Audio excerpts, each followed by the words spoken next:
रिहान बोलता है, बाबा माफ करना, दुनिया में उस ऊपर वाले ने सबको किसी न किसी खास काम के लिए बनाया है। जो काम हाथी नहीं कर सकता, कई बार वही काम चींटी कर देती है। जिस जगह सुई की जरूरत हो वहां तलवार से काम नहीं लिया जाता। बाबा त्रिलोकनाथ ये सुनकर बोलते हैं, बात तो उचित है तुम्हारी, ठीक है देखते हैं, लेकिन पहले तुम्हारी समस्या का समाधान करेंगे। रिहान अपने हाथ जोड़कर खड़ा है। बाबा त्रिलोकनाथ बोलते हैं, जो सपने तुम्हें आ रहे हैं वो तुम्हारे अतीत से जुड़े हैं। जो भूल और गलतियां हुई है तुमसे, उसे तुम्हें ही सुधारना पड़ेगा। जिस शादीशुदा जोड़े को तुम अपने सपने में देखते हो वो तुम्हारे माँ बाप है। रिहान इस बात को सुनकर चौंक जाता है और बोलता है, लेकिन बाबा। बात को काटते हुए बाबा त्रिलोकनाथ बोलते हैं, हाँ ये सच है, तुम करीम को मिले थे ना। बाबा त्रिलोकनाथ के मुंह से ये नाम सुन के रिहान एक पल के लिए सोचता है कि ये करीम शायद वो उसके उस्ताद के लिए बोल रहे हैं। अरे हाँ भाई, तुम्हारे उस्ताद की ही बात कर रहा हूं। उन्होंने बस पाला है तुम्हें, नामकरण किया है, लेकिन तुम वो नहीं हो जो आज हो। तुम वो हो जैसा तुम्हें नियति ने बनाया है। तुम स्वयं ईश्वर के चुने हुए इंसान हो। रिहान असमंजस में पूछता है, मैं समझा नहीं बाबा। बाबा त्रिलोकनाथ, इतना आसान नहीं है नियति को समझ पाना, धीरे धीरे सब पता चल जाएगा। जो लड़ाई तुम्हारी जिद की वजह से शुरू हुई थी उसे तुम्हें ही समाप्त करना होगा। ये उन दिनों की बात है जब तुम बहुत छोटे थे। तुम्हारे पिताजी एक शिकारी हुआ करते थे। हिरन, वरा और छोटे मोटे जानवर मार के तुम्हारा घर चलता था। एक दिन तुम भी अपने पिताजी के साथ जंगल गए थे, जहां तुम्हें एक खरगोश दिखा। तुम्हारे पिताजी शिकार करने में थोड़े व्यस्त क्या हुए, तुम जंगल के अंदर तक चले गए खरगोश के साथ खेलते खेलते। अचानक तुम्हारे सामने एक शेर का बच्चा आ गया था और उसने खरगोश के बच्चे का शिकार कर लिया था, जिस कारण तुम जोर जोर से रोए थे। तुम्हारे रोने की आवाज सुनकर तुम्हारे पिताजी वहां आ गए और वो शेर का बच्चा वहां से भाग खड़ा हुआ था। वो खरगोश तुम्हें बहुत पसंद आ गया था, इसीलिए तुमने अपने पिताजी से जिद की कि वो तुम्हारे लिए शेर का शिकार करे। उन्होंने बहुत समझाया था तुम्हें कि ये प्रकृति का नियम है। खरगोश शेर की खुराक है, पर तुम्हारी जिद की वजह से अगले दिन तुम्हारे पिता ने उस शेर के बच्चे को मार ही दिया। उसकी माँ ने उसी दिन कसम खाई थी कि तुम्हारे पूरे खानदान को खत्म कर देगी। ये उसी का श्राप और बदले का परिणाम है। उसने तुम्हारे माता पिता की हत्या की और तुम्हें मारने ही वाली थी कि तुम्हारे उस्ताद करीम ने तुम्हें बचा लिया। लेकिन उस शेरनी का प्रकोप और बदला अभी भी बाकी है। अब वो तुम्हें और तुम्हारे पूरे परिवार को मारना चाहती है, तुम्हारे आने वाले बच्चे को भी। रिहान ये बात सुनकर हैरान हो जाता है और चौंकते हुए बोलता है, मेरे आने वाले बच्चे को मतलब? बाबा त्रिलोकनाथ जवाब में बोलते हैं, तुम ठीक सोच रहे हो। तुम्हारी बीवी गर्भवती है। वो तुम्हें 2 दिन बाद बताने वाली है ये बात, जब तुम यहाँ से लौट कर जाओगे। अब ध्यान से सुनो। बाबा त्रिलोकनाथ की आवाज में बहुत गहराई थी। इस बार जब वो बोले, मैं तुम्हें कुछ पल के लिए अतीत में भेजूंगा, वहां जाकर तुम्हें क्या करना है तुम जानते हो, तो तैयार हो जाओ। इम्तिहान की घड़ी आ गई है, कर्ज चुकाने की बारी है। अब इन सबसे दूर इस तरफ स्टेला अलमारी से किताब निकालकर गफार खान के साथ रुखसार को लेकर उन्हीं झाड़ियों में पहुंचती है जहां से रुखसार एक रात पहले गुजरी थी। और उसे जिन ने अपने कब्जे में ले लिया था। गफार खान और स्टेला दोनों डरे हुए थे। कदम तो आगे बढ़ा रहे थे, लेकिन खतरे का अंदेशा उन्हें नहीं था। जैसे ही वो झाड़ियों में कुछ दूर अंदर तक जाते हैं, अचानक उनकी चारों तरफ आग लग जाती है। स्टेला समझ जाती है कि अब जिन ने अपना काम शुरू कर दिया है। वो गफार खान की मदद से रुखसार को जमीन पर लिटा देती है। रुखसार बेहोश थी। स्टेला रुखसार के गले में ताबीज को अच्छे से बांध देती है और भभूति उसके माथे पर लगा के कुछ मंत्र पढ़ने लगती है और फिर डायरी को खोलती है। उसने डायरी में लिखे दुरूद शरीफ पढ़ना शुरू कर दिया। जैसे जैसे वो विधि आगे बढ़ाती है, वैसे वैसे जिन आसपास तबाही मचाना शुरू कर देता है। हवाएं जोर जोर से चलने लगती है। धूल उड़ते उड़ते तूफान और बवंडर का रूप ले लेती है। गफार खान अपने आप को संभाल नहीं पाते और जाकर एक दरख्त से टकराकर बेहोश हो जाते हैं। अब स्टेला अकेली पड़ चुकी है। उसको समझ आ गया है, अगर जिन से मुकाबला करना है तो आज उसे वो सब करना होगा जो उसने कभी नहीं किया। उसने तुरंत अपने बैग में से आबे जमजम का पानी, जो एक बोतल में था, उसे निकाला और तुरंत कुछ पड़ते हुए चारों तरफ छिड़कते छिड़कते कुछ बूंद रुखसार को पिला देती है। ताबीज की वजह से जिन बार बार कोशिश करके भी रुखसार के अंदर दाखिल नहीं हो पा रहा था। उसने भी अपनी पूरी ताकत लगा दी स्टेला को मारने के लिए, पर स्टेला ने तब तक अपने और रुखसार के चारों तरफ काल चक्र बना लिया था। काल चक्र जागृत हो गया था, इसीलिए जिन भी अपनी हजारों कोशिशों के बाद भी उस तक नहीं पहुंच पा रहा था। आधा काम हो गया, अब बाकी का आधा काम यानी जिन को काबू करना रह गया था।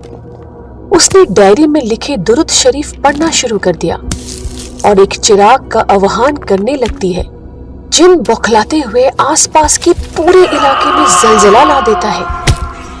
जमीन कांपने लगती है।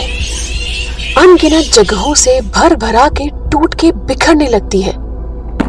आसपास के दरख्त बीच से चिर जाते हैं और एक के बाद एक जमीन पर गिरने लगते हैं। जंगल में लगी आग धीरे धीरे विकराल होती चली जाती है और धधकते हुए शोले एक के बाद स्टेला और रुखसार के नजदीक एकदम नजदीक गिरने लगते हैं।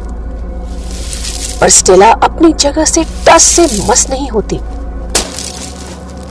भरसक प्रयत्न करते करते आखिरकार वो काल चक्र को जागृत कर ही लेती है और आह्वान करते करते इस जलजले के बीच चिराग को अपने हाथ में ले लेती है। जैसे ही वो उस चिराग को घिसती है तो धीरे धीरे सब शांत होने लग जाता है। जिनकी अपार ताकत धीरे धीरे कम पड़ती दिखाई देती है। पल प्रतिपल वो अपनी छिन्न होती शक्तियों को खोकर भीषण चित्कार करते हुए उस चिराग में समा जाता है। तभी गफार खान को होश आ जाता है और वो तुरंत खुद को संभालते हुए रुखसार के पास आते हैं और देखते हैं कि रुखसार को भी होश आ गया है। दोनों कृतज्ञता में अपने हाथ जोड़ लेते हैं, स्टेला के समक्ष नतमस्तक होते हुए। स्टेला एक हल्की मुस्कान देते हुए अपने हाथ जोड़कर उनका अभिवादन करती है।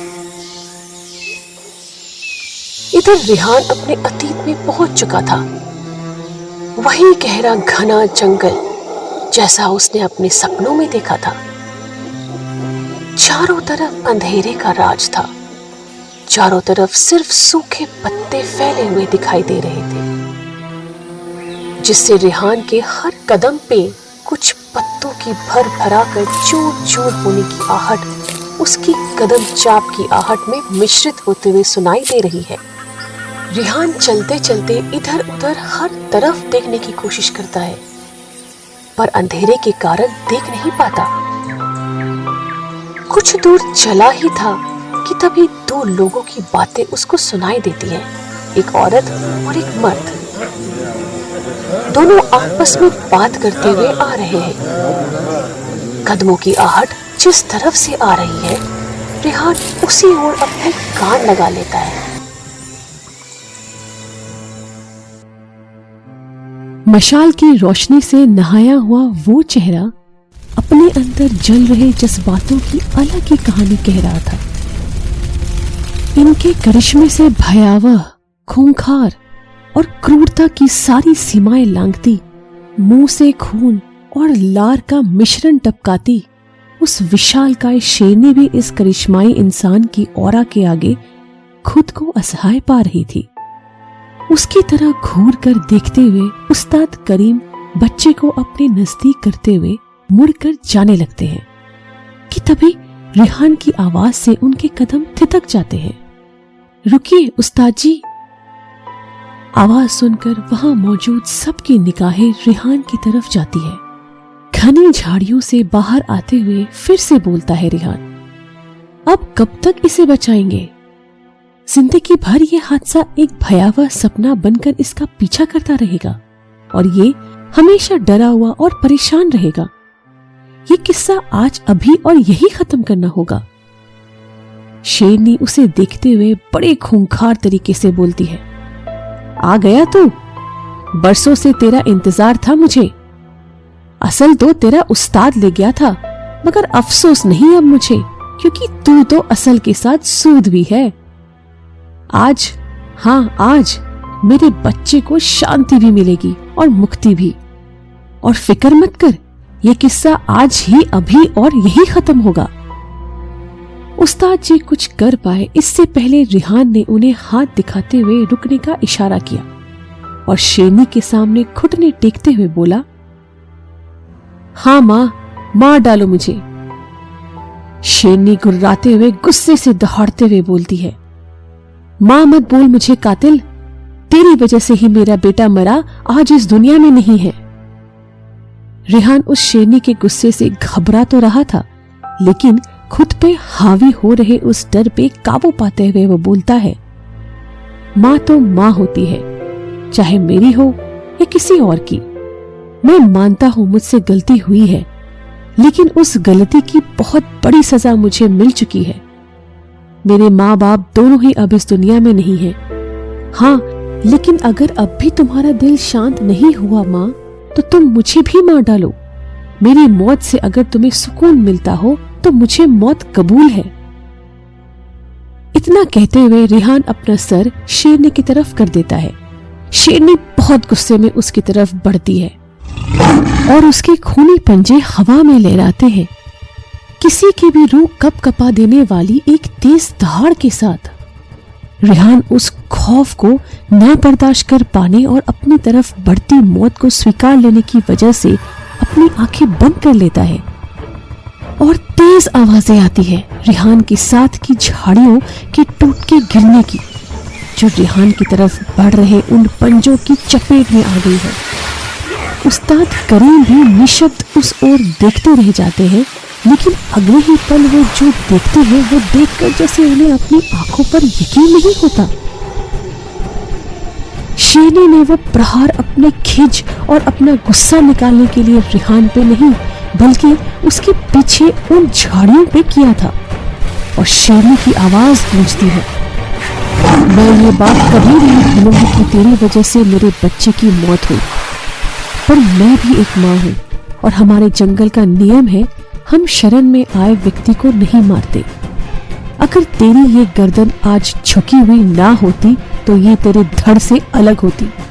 जा, तुझे माफ किया मैंने, पर दोबारा कभी इस गांव में नजर भी आया तो शायद मैं खुद को रोक न पाऊं। जा, निकल जा यहाँ से, अभी के अभी। बोलकर शेरनी जंगल की तरफ मुड़ जाती है। कुछ कदम चलने के बाद पीछे मुड़कर रेहान को देखते हुए बोलती है, सुन, तेरी बीवी को लड़का होगा, तेरी तरह बहादुर और दिलेर, जो हर मुश्किल का सामना कर लेगा। और वापस चली जाती है घने जंगल के अंदर। बाकी शेर भी उसके पीछे चले जाते हैं। धीरे धीरे वो दृश्य रेहान की आंखों से ओझल होने लगता है कुछ देर बाद जब रिहान की आंखें खुलती हैं तो वो अपने आप को शमशान में पाता है, अघोरी बाबा के सामने। बाबा त्रिलोकनाथ उसे देखकर बोलते हैं, बहुत अच्छे, खूब तरक्की करोगे तुम अपनी जिंदगी में। आखिरकार तुमने ये असंभव सी दिख रही जंग जीत ही ली। प्यार और माफी से बड़ा कोई हथियार नहीं है इस ब्रह्मांड में। रिहान थोड़ा हंसते हुए बोलता है, अगर आप नहीं होते तो ये कभी संभव नहीं होता। सब आपकी दुआ और चमत्कार का फल है बाबा। बोलिए, मैं आपके लिए क्या कर सकता हूं? बाबा त्रिलोकनाथ जवाब देते हैं, बस इतना वादा करना होगा कि जीवन में कभी भी कहीं भी तुम्हें अघोरी दिखे तो उनका आदर करना और मन से उनकी सेवा करना। रिहान सर झुकाकर बोलता है, जो हुक्म बाबा, मैं जरूर इस पर अमल करूंगा, वादा। ये बोलकर वो जाने लगता है। तभी बाबा त्रिलोकनाथ बोलते हैं, सुखी रहो, फूलो फलो, दीर्घायु हो, संसार का कल्याण करो। रिहान वहां से खुशी खुशी निकलता है। कुछ दूर चलने के बाद जैसे ही वो पीछे मुड़कर देखता है तो पूरा नजारा बदल चुका था। रिहान अब उसी के शहर के रेलवे स्टेशन के पास खड़ा था। वो समझ जाता है कि ये बाबा की महिमा है। वो घर पहुंचता है तो स्टेला उसे खुशी से गले लगा लेती है और बोलती है, एक खुशखबरी है। रिहान को पहले से पता होता है, पर वो अनजान बनकर पूछता है, क्या तुम अब्बू बनने वाले हो? स्टेला चहकते हुए बोलती है। रिहान चेहरे पे मन मन मुस्कान लिए शेरनी के आखिरी शब्दों को याद करते हुए खुशी से स्टेला को गले लगा लेता है।